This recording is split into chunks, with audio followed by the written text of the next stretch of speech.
Going off track is. Going off track is taking a chance on yourself. Following your pulse of curiosity. It's making your own decisions. The most wonderful adventure. Hey friends, welcome to another captivating episode of Right Off Track, your go-to podcast for delving into the minds of purpose-driven entrepreneurs. I'm your host, Anya Smith, and today's journey is all about embracing your passion and igniting a movement that can change lives. In this episode, we're joined by a remarkable guest who has harnessed her entrepreneurial spirit to foster vibrant outdoor childhood experiences and created amazing resources to help parents. Together, we'll explore her inspiring journey, uncover her entrepreneurial path, and unearth the invaluable lessons she's gathered along the way. Our guest is not only the visionary behind the renowned movement 1000 Hours Outside, but she's also the author of a newly released book, Until the Streetlights Come On.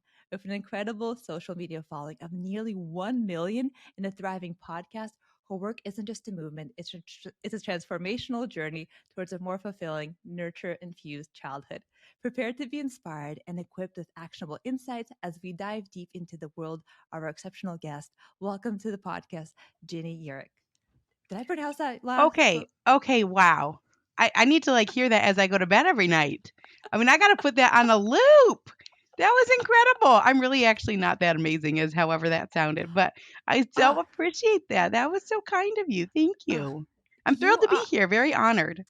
I'm so grateful, and also quick shout out to Tim Beeler, who's a strategy detective, as I call him, who's like, okay, you know what, Anya, I know Ginny, she has this incredible story. You have to have her on the podcast. I was like, okay. And then I look at what you're doing. And as a mom of 3 kids, I look up to you as somebody who has 5 kids. And then you have this amazing community. And I'm just inspired on so many levels how you create this resource that empowers parents and empowers children, empowers childhood. And I know we have a lot to dive into, and now you have a book. So I was like, yes, I'm so excited to have you here. Well, thank you for having me. I think actually Tim and I are like neighbors. I think we live in the same state, so isn't that wild? Just a small world. Small world. And talking about the world of experiences, I just started reading your book, which is coming out really soon. So what if we dive in there? In your book, I just the first thing you say, I think, is about the social, can I give him back? If it's okay if I do a little spoiler, and we can cut this out if you don't like it. And I was like, wow, it's so raw about describing the challenges of having that experience as a parent. We're not prepared for it. We're not equipped for it. So can you talk about, what was the inspiration for this book first and foremost? Well, I just think parenting is tricky, right? And there are so many stages and ages, and you're always behind the 8 ball. You're always trying to figure things out. And my journey as a parent has been one of failure after failure after failure. Really started in that spot. I think that depending on when you have kids, and we had kids into our 20s, so I had a small career before having kids, and I think that a lot of your life you go for your strengths. So you're like, well, I'm good at this, I'm good at that, and you pick your career, you pick the things that you're going to do, and you succeed at them, and people give you accolades and pats on the back, and that was sort of like my life, right? And then all of a sudden I had a kid. And I was like, okay, this is very different. And it changes immediately, one day to the next. And one day you're getting pats on the back, and the next day you have a baby that's crying and you can't figure out why. And they're crying constantly, and they're crying through the night. And all of a sudden you're in this spot. For me, I feel a very dark spot, because I was struggling with feelings of failure and not being able to figure it out. And I think a lot of parenting is that. You never really do figure it out. You just have to kind of make it through. But along the way, I fell into a solution that actually has worked through the entirety of childhood. I've got teenagers now, and it answers a lot of our modern day parenting problems. It answers the problem of screens, which is one of the biggest problems that we're facing, I think, as parents. But it also touches on this feeling of failure and overwhelm and defeat, and how does one person manage another person, or another several people? If you have 1 kid or 3 kids or 5 kids or 8 kids, people have all sorts of different numbers here, and so that's where the story came from. It really is a message of hope that in this day and age, especially because the world is changing so rapidly, this is actually a neat thing that we can lean into the open-ended space of life. We can lean into play.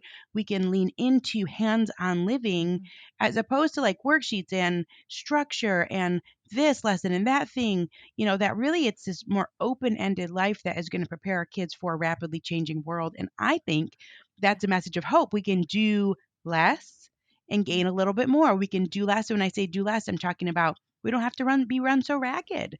We can enjoy our kids more and play games and read books and bake muffins and know that those types of things still prepare kids for what they need tomorrow. So that's where the book came from. People used to play till the streetlights came on. That's what they would say. That would be their only thing. They'd have to come back before it got dark. And that was their only parameter.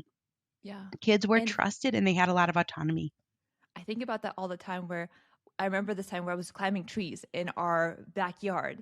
And now I'm slightly terrified as a parent about that. But I was doing that and having lots of fun. Like, again, those vibrant experiences. And I have to think about, well, not that necessarily want my child to get hurt, right? But I have to balance that, right? Is that really a danger, or am I inhibiting their possibility if I don't let them do something like that? Well, not climbing trees, but be outside, have their imagination, be exploring things on their own versus being entertained, let's say, by a screen.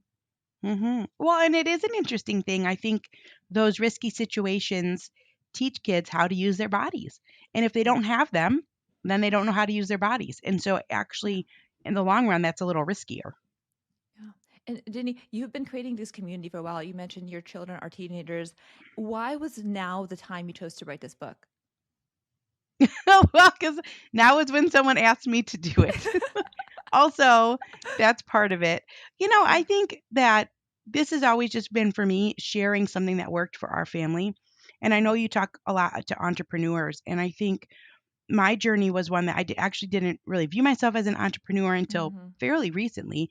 I was just writing about what had changed my life because it had changed my life so substantially. Like I went from drowning. I did not love being a mom. And I spent 3 years that way. We had a 3-year-old and a 1-year-old and a little baby. And every single day, I didn't even want to get up because I thought, well, this day is going to be another awful day. And they were pretty awful, just crying kids and no one's ever happy and they never slept at the same time and you're just run ragged.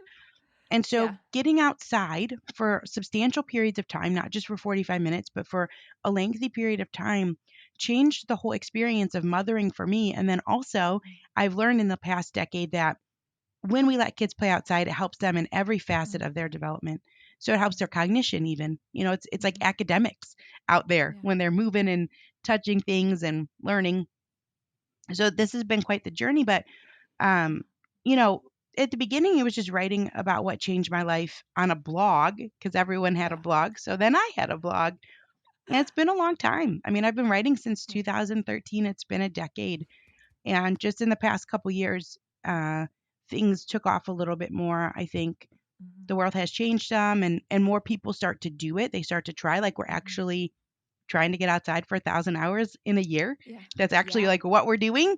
And other people try and it works for them and you kind of reach this critical mass. But sometimes it takes a long time to get there. Yeah.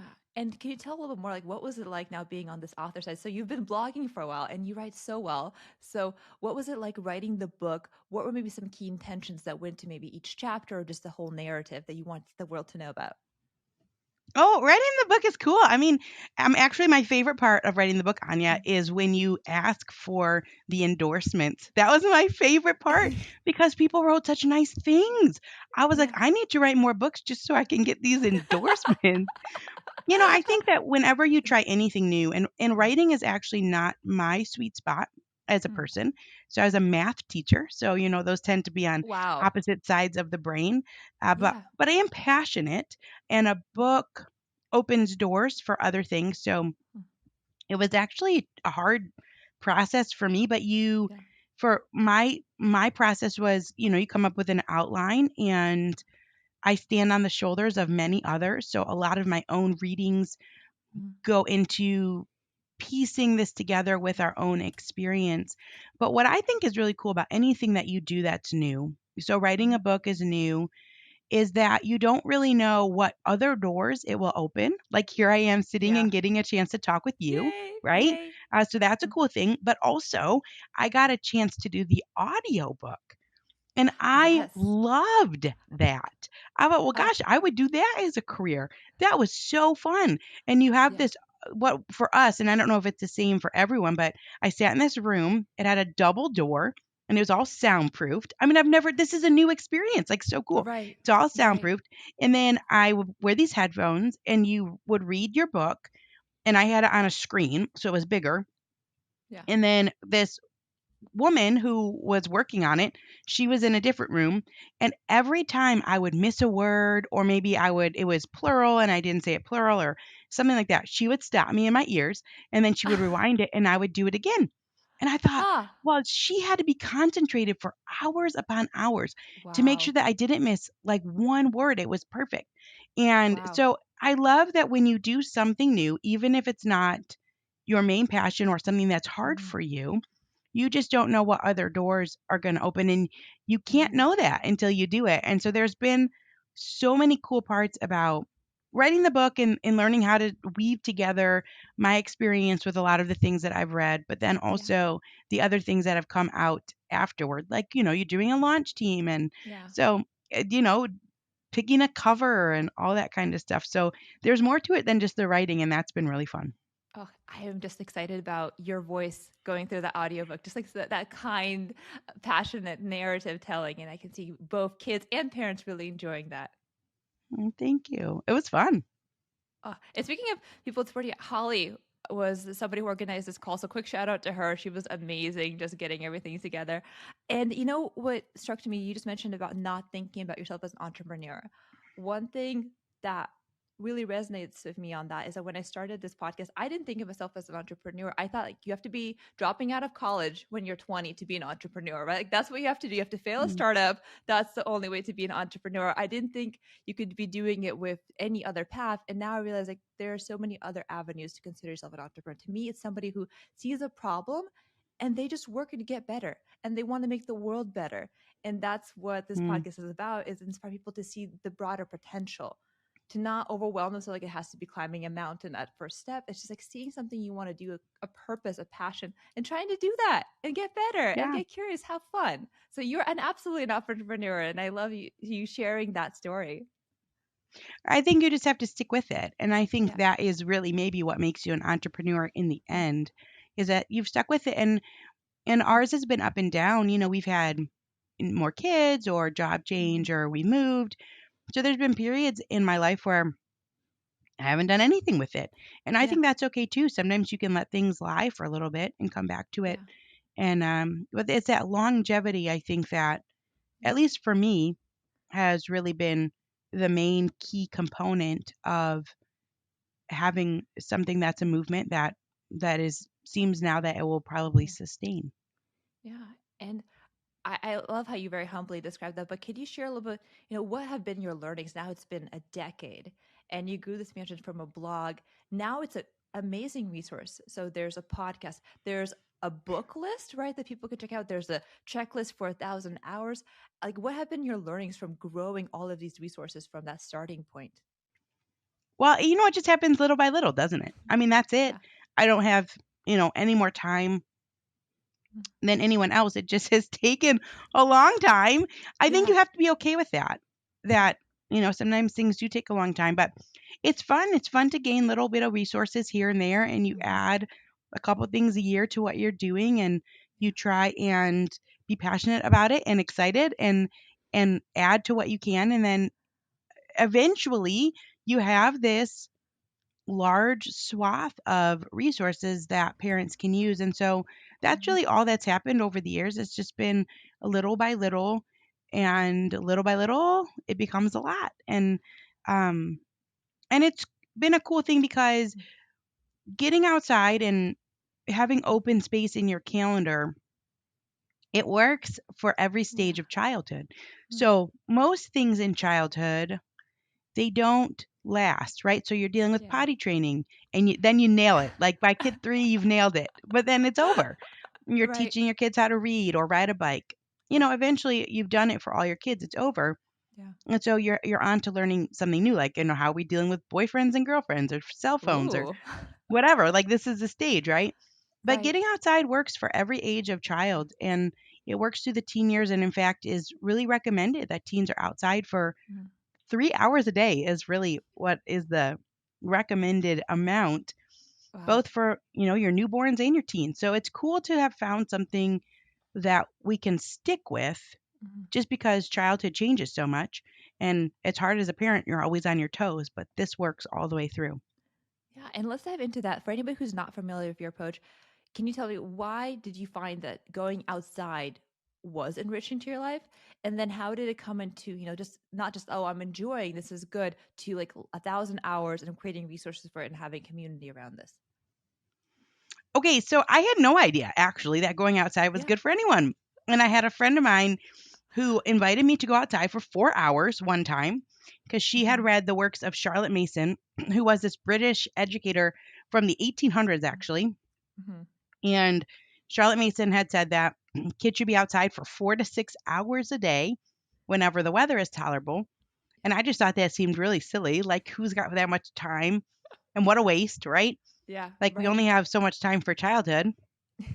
And, but I tried it because Yeah. I had this friend that asked me to do it. And I just thought, well, this is going to crash and burn. What are the kids going to do for 4 to 6 hours? Right. But it turned out to be such a transformative day because it was the first good day I had as a mom. Mm. And I had one good day, and our oldest was 3. We had a 1-year-old and a 6-month-old, and we went to this Wow. park in 2011. It's been 12 years, Yeah. September of 2011. And we went to this park and spread out picnic blankets from 9 in the morning till 1 in the afternoon. And the older kids just played with each other. And I had Mm. no idea that they could do that. No Yeah. toys, no interactive games. They just ran around this field of grass and Mm. threw rocks in the creek and used their imaginations. And so that was a life change for me because I was drowning Mm. so badly as a mother. And that was the first day I got to catch my breath and really had an enjoyable day. Mm. And then there are books upon books, Anya, about how when we let kids play outside, it helps their brain wiring, it helps their social Mm. skills, it helps their emotional development, it gives them respite, it Mm. helps their social interactions because you're having to negotiate and compromise and think Yeah. of others. Even at really young ages, it helps them physically, like their eyesight, their hand eye coordination, Yeah. their all of these senses, the vestibular sense, the proprioception, how hard do we touch, so we don't break the pencil when we hold it when we're sitting at a desk, our core Mm-hmm. strength. There is more going on outside than I ever even realized. And I continue to learn more and more every year Wow. about the benefits of simply being outdoors and Yeah. how it leads to whole child development. I think we're Wow. really heavy on academics. We're really Yeah. heavy on seat work. Like, we've got that covered. Kids are sitting at their desks 6 hours a day, right? Doing this Right. stuff. It's like, well, there's other facets to being a human. And Right. when you go outside, it hits all of them. Yeah. And And I'm curious. so, okay, so the 1,000 hours outside, you asked about that. So the number 1,000 came from a couple things. Mm. First of all, it came from this Charlotte Mason. She says 4 to 6 hours a day whenever the weather's tolerable. So that Mm. was number one. And that is important because the weather's not always tolerable, right? Right. Depending on where you live. Right. So what we found was that we were getting outside for about 18 to 20 hours a week with a little Wow. nature group in these large chunks of time. That Right. that was what was working. Or in Michigan, as far as tolerable, our winters are cold, our Yeah. summers are great, and could be vice versa depending on where you live. So Yeah. there's that. Angela Hanscom wrote a book called Balanced and Barefoot. She's a pediatric occupational Mm-hmm. therapist. She says 3 hours a day is the ideal amount of free play kids of all ages should get outside. Mm-hmm. But to get outside for 3 hours every single day of the year, I think is unrealistic for most families. Right. But that is kind of the general consensus, 3 hours a day. And then at the time, the average amount of screen time was 1,200 hours a year for the Yeah. American child. And so this Yeah. was like combining those three things and saying, look, Mm. we spent 2 years spending approximately 1,000 hours outside every year, and it Mm. changed our life. It completely changed our life. It brought back balance. It lessened the fighting over screens because we just didn't have enough time. It's Mm-hmm. infusing all of these extra benefits into our kids because they're moving differently and it's helping their eyesight and all this stuff. And so I think that because of the different seasons of life, it may not be realistic to get outside every single day for 3 hours, but over Yeah. the course of a year, we're aiming for that 1,000 hours outside, and we actually keep track of it. We have little Right. tracker sheets that are free on our website. They're really cute. We're They are. coloring it in. It's like a little model for kids that we have to make sure that we fill our lives with what we want to fill it with first and leave Yeah. the leftover time for screens. And so that's where all of that came from. And so the community is global and it's people from all walks of life. You know, we have single parents, we have both working parents, we've got kids that are in school, kids that are homeschool, kids at hybrid school, and people are making it unique for Yeah. their own personal situation. And maybe they have a smaller goal. But the Yeah. point is to be intentional about it and also to celebrate it because Yeah. it is to be celebrated. The average kid is outside for 4 to 7 minutes, but on screens for 4 to 7 hours in America. And so we just have this massive imbalance. And so we are celebrating the effort that it takes to provide a hands on real life childhood for our kids. And that's what the community is all about. Oh, it sounds amazing. And somebody listening to this, maybe a parent, including myself, especially for myself, I'm curious, would you start? So maybe you're not where you want to be. You acknowledge that, you're like, hey, I want to start going out, but maybe 3 hours seems aspirational for me right now. Have you seen ways or in your own journey to kind of start making that track in that direction, but maybe smaller steps? And then the other fear I envision is that, okay, well, I'm going to let my kids go outside. Do I have to be always monitoring them? Like that fear of like having to constantly be monitoring, or can they have a little more autonomy? How do we balance that with this strategy? Yeah, those are two interesting points. On the autonomy piece, I'll start there. Yeah. I do think that kids love autonomy, and there is a Yes. lot to be said about the lack of autonomy that kids are experiencing these days. And I just read a book by Near Eyal about it, where he was talking about that autonomy is one of the keys to just having a vibrant life and feeling like you're trusted. Obviously, that's different from family to family.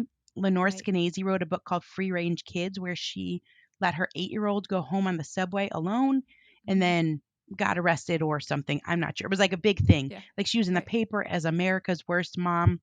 And she trusted him and she felt that he could have the autonomy, but Yeah. there's society things. So I think that you have to judge that based on your own circumstances, where you live, the age of your kids. Are there a lot of other kids in the neighborhood that there's a lot of eyes out there and your kid is safe because there's a big group of playmates and so it's fine. You kind of grow into Yeah. it. But even if you have to go along, and I think that this is a key point, in generations past, the moms did not go along and the dads Yeah. did not go along. The kids were Right. out there by themselves. And in a lot of regards, that seems like the ideal because then it's like, well, I can stay inside and get done what I need to get done. But I do think that my mindset has shifted because the screens are drawing me in too. And Yeah. so for the past 12 years, I've also spent 1,000 hours outside because I've been with my kids. And it's been a lot of work and a lot of hassle to try and match up schedules with another family. However, Yeah. my life is really full. And our house has been dirty a lot of the times. Like the baseboards are not dusted Preach. and, Preach. you know, but you don't Yeah. remember the mess. You Yeah. remember that it was messy, but you Yeah. don't remember the actual mess. You can't Yeah. ever really picture like that one dirty sink or that one messy playroom, but you can remember the experiences that you have and the Yeah. relationships that you built. And so there is some good there. Like if you are annoyed because you feel like you have to go along, maybe you're in a situation where your kids aren't old enough to be out by themselves or you don't live Yeah. in an area where that actually works for you and so you have to go. I do think that that is a positive for your life too Yeah. because then you're getting those benefits that your kids are getting Yeah. and it's enhancing your life along the way. So the autonomy piece either way works, right? You're Yeah. giving your kids autonomy, that's great for them. If you can't, then it's great for you. So it's a win-win no matter how that falls in your family. And if you're looking to start off, I recommend trying to find a large chunk of time. Like maybe 3 hours on a Saturday or 3 Right. hours on a Sunday afternoon where you say we're going to go to the park, we're going to go on a short hike. We're going to bring a really good picnic and some cards and play some games at a picnic table because it's the expanse period of time, these expansive periods of time where the kids fall into their play. And I think that's sort of where we miss the mark. We don't give it a good enough shot.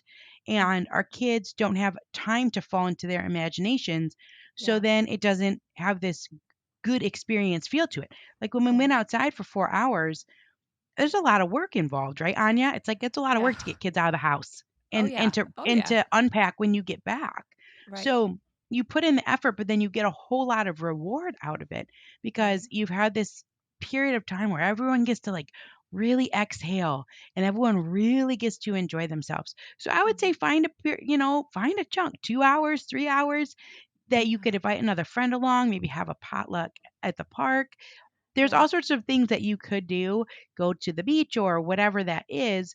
A hike is always a good one because you're kind of stuck out there. No one's coming in to save you, so you got to make it to the end. And usually Right. there's just different options, and kids find things that are interesting along the way. We went on a hike yesterday. We saw 4 snakes, which that might Wow. actually deter some people, but we're in Michigan, so none of them. Yeah. There's like no rattlesnakes or anything. So, Right. so in our state, that's fine. But like, what a cool thing! You Right. don't know what you're gonna come across, and that's what adds to the excitement and the novelty of it. Mhm. And it's really life enhancing. And I'm curious. So when the days are not great, I'm in Seattle area, so I think like Michigan, we don't have necessarily the cold winters, but we have a lot of rain, right? So maybe not ideal. But how do you maintain some of the momentum when the weather is not great? Okay, we maintain momentum by having a goal. You have a Yeah. goal for things that are not easy. And that's Right. why we have a goal because it is Right. not easy to get kids outside. It's not Yeah. easy for a lot of reasons. One is weather, right? One is it Right. can be a fair amount of work depending on the age of your kids, the layers and getting them all dressed and making sure Yeah. they have their snack or their water bottle, whatever. Another is just that there's an enormous amount of amazing opportunities for kids for after school and extracurricular activities. And so you're Yes. having to say no to a lot of those things. So there's a lot of things that are up against you. But Mm.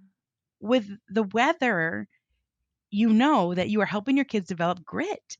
And that's Mm. actually one of the big things is that when you experience inclement weather, and then you go inside, going inside feels better than it would Yeah. have been if you just stayed inside. And so Linda McGurk Right. has a great book. It's called There's No Such Thing as Bad Weather, which is not true. I mean, it's like one of those like tongue in cheek things that people Right. say. But like for the most part, it's like, well, you go outside and maybe it's not quite as long, but you're developing grit and resilience, and each season offers something new. The rain is Right. fun. I mean, the rain offers Yeah. puddles, and the rain offers a cleaner air. Annabelle Yeah. Abbs writes that in her book 52 Ways to Walk, that raindrops clean the air and it smells different. So, depending on the season and your weather, there's different opportunities out there, and I think it's a important thing that we can teach our kids. So Mm. I've definitely changed my tune over the years. In Michigan it's the winters that are Right. pretty dreary for us, but we can sled and we can have Yeah. winter bonfires and we can make things out of ice and we can go try and like big ponds and they freeze over and you try and stay upright with your boots and you hit a hockey puck around with a hockey stick. I mean, there's Yeah. so many things out there that you can do that you can't do in the other seasons, and so perspective helps. Oh, 100%. I love the idea of perspective and reframing things. So we're out in here in the farm. So we get rain, and the first thing that happens is huge puddles. And of course, even my 1 year old, and especially my friend, love to put on their boots and stomp in those puddles and just come home with more water in their boots than outside their boots. And if I frame it like, oh, they're wet again, yes, that's a thing. But what if, to your point, we frame it as they are enjoying themselves, right? Ultimately, they're maybe becoming more Sure. tolerant. Their body's becoming more resilient. They're becoming more resilient. And again, they're being creative. So if you look at the slight, so to speak, like negatives of that, circumstance that they're wet, but we weigh it with the positives, it's a good way of reframing the experiences that maybe we don't see as ideal to be like, how are they actually helping my child overall? Yeah. And it reminds me, I grew up in Siberia, so in Russia, and so we had lots of snow, and I loved it. Because Aw. when you have the environment, you prepare for it, right? I'm not going outside it like bare in Siberia, but you have, Yeah. all your layers, you get it on, and then you get to enjoy the outdoors. So to your point, like yes, the environment could be a detriment, but you could also prepare for it, have a balance between them. Getting resilient, but also like finding the right layers. Once you get those layers, hopefully they're prepared, and you can teach them also to be adaptable to those environments, and then they get to Yeah. enjoy them more fully that way. I love that. I love that. And then you come in and you got the roaring fire, you have a hot bowl of Oh, soup, and it yeah. feels so good. And I think I had an epiphany a couple years back because I was always wishing away our winters, and you see, Mm, like, oh, we should live further south these winters. And then all of a sudden, we're posting our different things that we're doing outside. We're building snowmen. We're making these like ice towers. People make yeah. igloos. I mean, it's so cool what people are doing. Yeah. And then all of a sudden, Anya, these people that live in the South, they're like, we wish we lived there. I was like, oh, come on. It came full circle, right? That Yeah. other people look at that snow like you talk about in Siberia, and you're having Mhm. so much fun as a kid. And then other Yeah. people are looking at that and saying, oh, we're kind of missing out down here in the South. We don't Yeah. have that. So it is a lot Yeah. about how you look at it. And like you said, about how you dress and how you prepare. Yeah, it is a bit. My dad goes to igloo competitions where they build little igloos, and then we every winter we would have snow like icicle castles, right? So you can just have ice sculptures everywhere. Which I'm sure they have them here too, right? But it's just harder to probably maintain it here. Wow. Thinking of our kids as well, I'm really curious. How have you seen this experience enrich the children's lives? Because I'm sure, like, not only are they enriched by being outside, but they also get to see. I think you and your husband grow this community around this whole effort. Like, how has that changed maybe their experience? Well, it definitely opens up doors for your kids. And I Mm, think that's a really cool thing about entrepreneurship. When you have your own thing, then you can include your kids in it. And that was actually yeah. one of our motivations too, which was trying to give them an opportunity to see adult work. Mm, And there's a really mm, cool book by John Holtz called Learning All the Time, where yeah. he talks about how kids need to see adult work from start to finish. They need Right. to see a book written. They need to see a table made from start Mm, to finish so that they have a sense of what goes into something. And so mhm, that's been a cool thing for us that when you have your own business, be it big or small, you can allow your kids to engage in that in whatever ways you want them to. So if they're mm, old enough, maybe they can write an email. Maybe they can yeah. help you pack boxes. Maybe they can help you pick products or pick colors. Yeah. Maybe they get to go along with you as you speak at different events and they get to meet people along the Ah, way. They get to travel. And so I think that the plan for our family can include our kids. And right. that's a really beautiful thing. And so if you are feeling like passion about something, you know that when you step out and do that, it lifts everybody else up Mm, around you. And there are ways that other people will intersect with your passion and it will enhance their lives too. So, like, for mm, example, this podcast that you've done, right? Now, yeah. this intersects with my life and Yeah. allows me to have an opportunity Yeah. to come on Yeah. and talk with your audience, right? What a Right. cool thing. And if we Amazing. don't do those things, then those things don't happen, but you don't know it because they're unknown. You only know Yeah. like once you do it and you step into these things that Yeah. you're really opening up your world. And in doing that, you're opening up your world for the sake of your kids Yeah. and also the sake of other people that you may not even know at the moment. Right. And it really has been eye opening. Like Mm, entrepreneurship is so much more than I ever thought it would be. right. You think it's like, oh, I've got this business, but it really is this intersection of lives and it gives you an opportunity to provide others with opportunities Yeah. in, I think, pretty substantial ways. Absolutely. And I'm also curious. So, with one side is entrepreneurship, and what's interesting about that is I do find that also be a prime motive for me to do what I do because I want my three Hmm. boys to have a sense of more is possible for them. They Yeah. can go to college and that's Cool. great. They can choose whatever career, whatever they want to do, but I want them to also have a sense like they can do many more things beyond just a traditional path. And I'm going Hmm. to stumble and fall and fail and have my frustrations, but they get to see that, and that's perfectly okay because they know that that's normal part of the process. And beyond entrepreneurship, I'm curious, how have you seen your kids change being outside so much? And maybe are there other stories that you heard about these changes from kids spending more time outside? Well, it's an interesting thing because you can't know what the other path would look like. But Right. when we started spending more time outside, and it was a long time ago. Our oldest was 3. Our younger 2 kids weren't even born yet, but they definitely stopped needing to go to the doctor. So we Huh. haven't needed a doctor's appointment since Wow. 2011. That's a long time. I've got 5 kids. So is this really Wow. helping their health? Yeah, their lymphatic system. Like your lymphatic system flushes out all the yucky stuff and it needs a pump. Like the pump is movement. Mm-hmm. And so there's all that kind of stuff. Like your kids, I mean, I don't know. Like how do you gauge? I think that's a tricky part of it, Anya. Like you can't Yeah. really gauge it. How do you Yeah. gauge their social skills?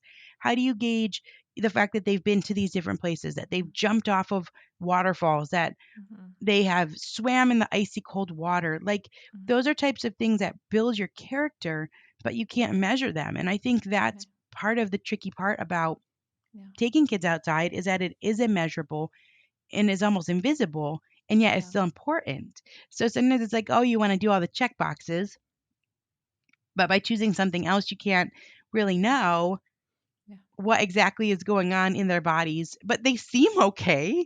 They seem fine. So I mean, who really knows? But Yeah. definitely people have sent in stories of kids that maybe were struggling and needing therapy services and don't need them anymore, struggling with sensory processing, can't wear Yeah. these type of clothes, that type of thing, and it changes them. Yeah. And I think that Angela Hanscom's book, Balanced and Barefoot, she goes through a lot of different stories because she was an occupational therapist for kids. Mm-hmm. So she saw kids that would really change, like a kid that wouldn't ever get dirty, but then he's out in the woods with all these other kids and Yeah. everyone's catching frogs in the muddy pond. And so he wants to do that too and takes off his boots and goes right in. So Amazing. the enticing part of nature helps kids kind of break out of their shells. And there's a lot of stories of kids that maybe felt like they couldn't, but then Mm-hmm. realized that they could because they're surrounded by these elements that coax them gently Yeah. into developing further and further. And do you kids still enjoy that completion of the check marks? Like, do they have a sense of achievement as they fill in their calendar? No, they don't really care. They don't really care anymore. But I care, and Right. I care as so. When people ask this too, like logistically, so we've got 5 kids. And I've Yeah. always just kept track of the person who's outside the least, which was always our youngest, because the youngest would always have to be outside with me. And Right. then Right. now our youngest is 7, so Yeah. she'll go outside on her own. And so now I keep track of my own hours because I'm actually the one that goes outside the least. And so Gotcha. I know that if I hit it, my kids actually are probably way beyond. And Amazing. so that actually was a change that just happened this year, 10 years in. And Yeah. so it's been neat to have this for myself. I think I'll always do it. I think Yeah. I'll do it throughout my adulthood, throughout my grandparenting, because I think it's something that we have to fight for. We have Mm-hmm. to fight for real life moments in a world that is inundated with screens. So Yeah. it's very life enhancing no matter what stage of life you're in. Yeah. And I like the idea also like that we need to have a reflection period, right? So when I think about, oh, maybe it's going to be hard to slow down a little bit and have go outside regularly, but then thinking, well, what is important in life? We want to Mm, have periods where we're spending quality time with our family, with our children. We want to have times where we're actually able to slow down from the should, could, need to do voice in our head to just like what's happening right now with me. What's really, what am mhm. I feeling? What am I doing? And I see it being such a natural, no pun intended, way of doing so. Going outside, breaking away from your phone, like seeing what's around you, exploring the sensory feelings, right, that are beyond the screen and the pixels. I think that'd be an amazing opportunity. And I wonder for myself if I could just make it more of a habit, like, okay, 4 o'clock, Mhm. right after we wrap up, like, let's make it something where it gets easier by just doing it on a consistent basis, like go outside. Yeah. Yeah, totally. And I think little by little it becomes a lot and Hmm. beyond the benefits like to your eyesight. So here's a Yeah. simple one. When you go outside in the morning, the sunlight goes right through your eyes to your brain, and your brain releases serotonin, which makes you feel Hmm. good. Yeah. Serotonin turns into melatonin later at night. So you're happy in the morning and sleepy at night. That's good for you, good for your kids. When you go outside, the muscles around your eyes, the ciliary ring, it relaxes. So Right. only time that muscle ever relaxes, otherwise Mm-hmm. it's tense inside and when you're sleeping. So when you go outside and you have that long field of vision, that ring it relaxes. So kids are really struggling with short-sightedness, myopia, it's on the rise. Mm-hmm.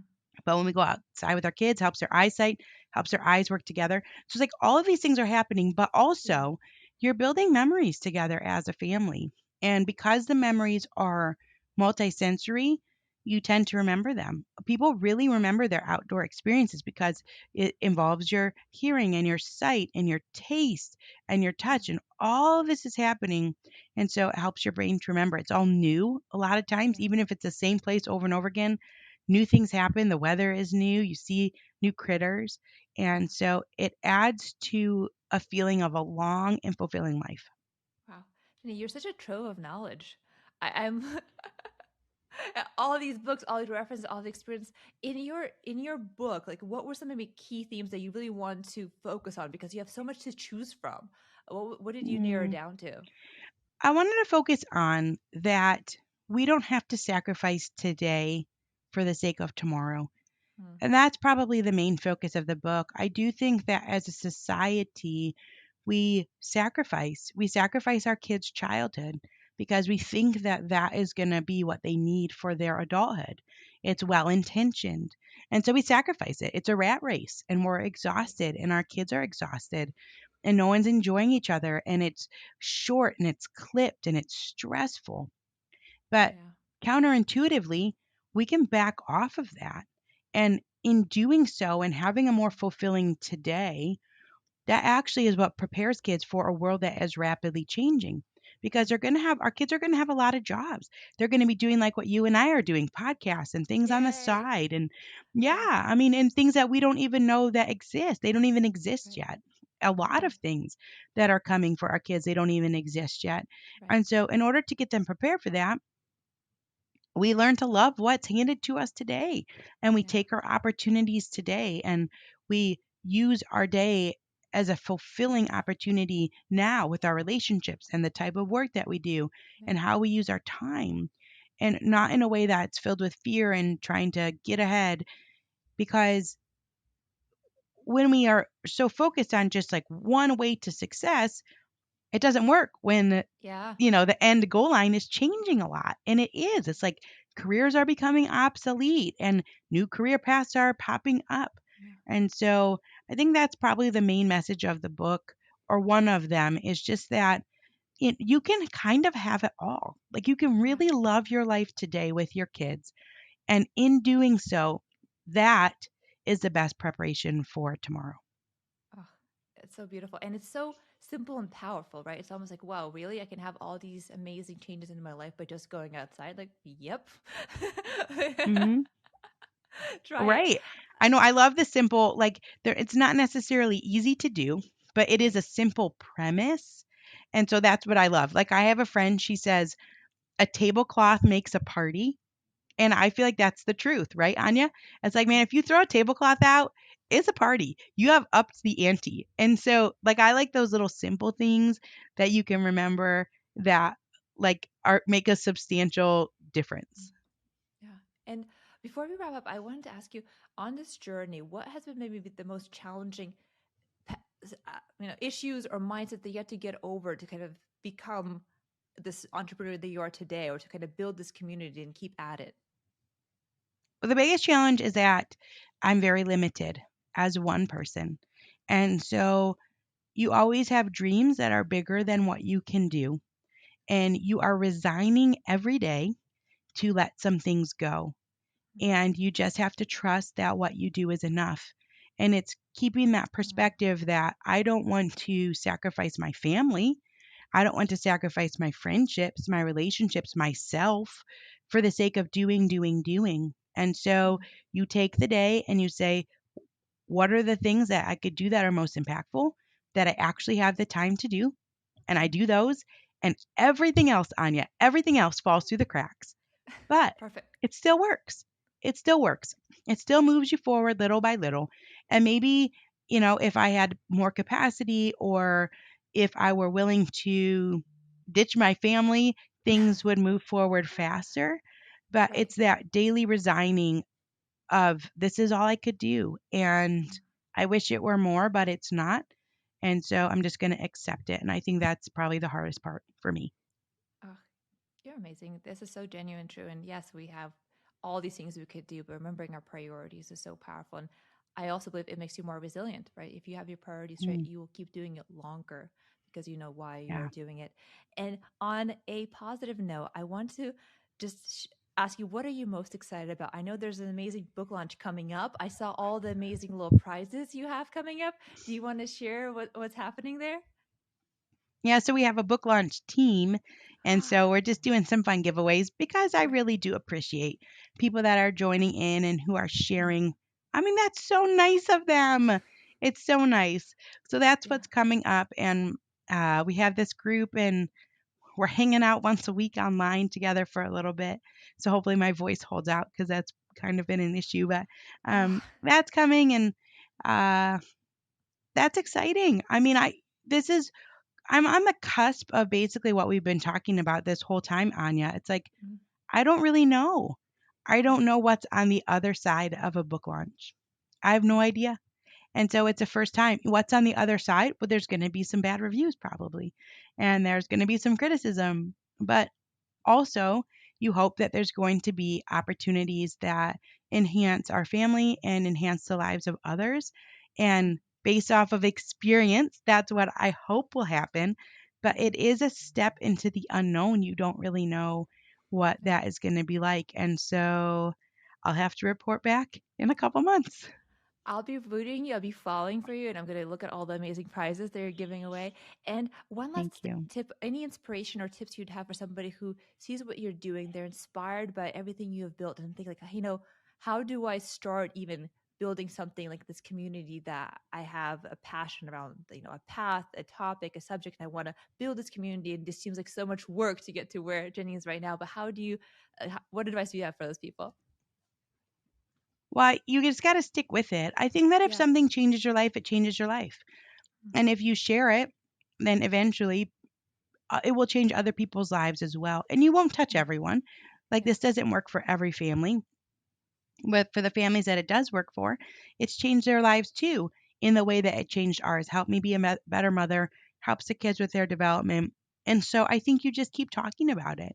And I guess I didn't really know what to expect when our oldest was 3 and now he's 15. I didn't know. I didn't know it's still going Yeah. to work 12 years down the road, but it sure does. It still keeps us grounded as a family and building experiences when we could be running from sports to this schedule. The teenage years are busy in other ways. And so share your passions, and little by little it will grow, and little by little you add on to it, and don't quit. Don't quit, because that's the end of the story, right? If you quit, that's the end of the Yeah. story. But you can rest, you can take breaks, and just keep at it. Ah, Jenny, you're amazing.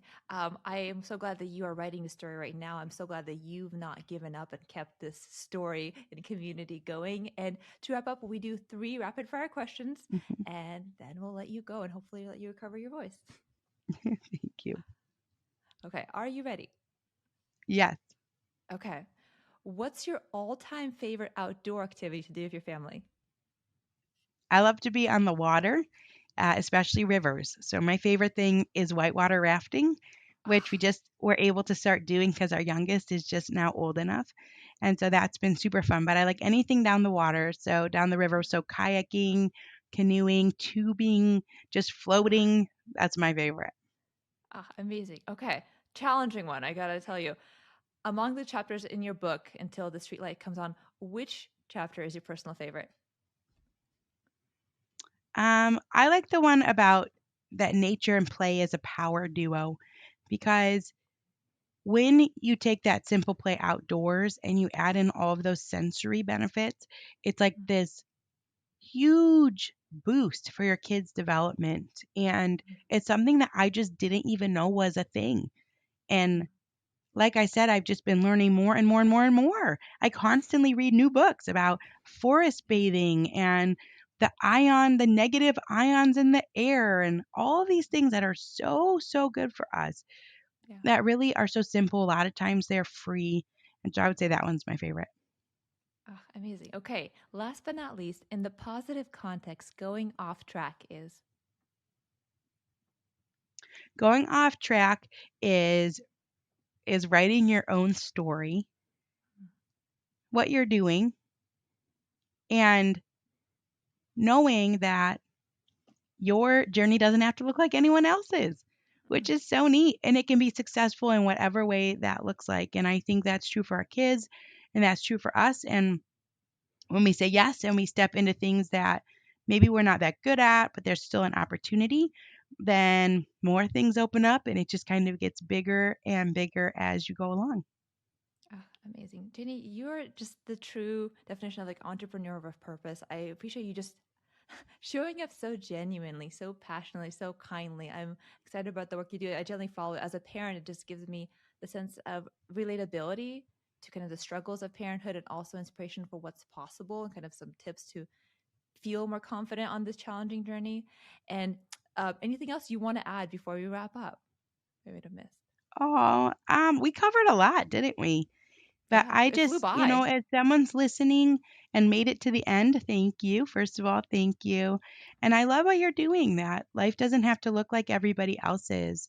I love there's this quote by John Taylor Gatto, and he says, there are as many ways to become educated as there are fingerprints. And that's like Huh. what you're doing, right? Like you're Yeah, talking about just following your purpose and going off the path and making your own one. And there's a lot of joy there.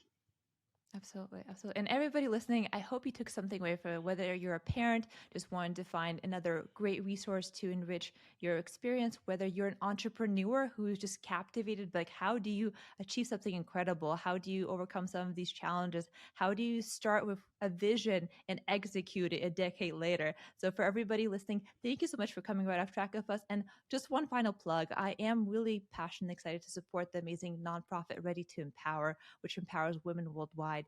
They have been around for 10 incredible years and they are raising $50,000 right now, 100% of which goes to operations. So if you're feeling the inspiration to make a positive impact in the world, check out the description and donate whatever your heart feels is possible and relevant. I would so appreciate it. And as always, thank you so much for coming right off track with us. Ginny, you are a pleasure. I'm so excited for your book launch. Keep us posted how it's going. And thank you for coming right off track with us as well. Thanks for having me. My pleasure.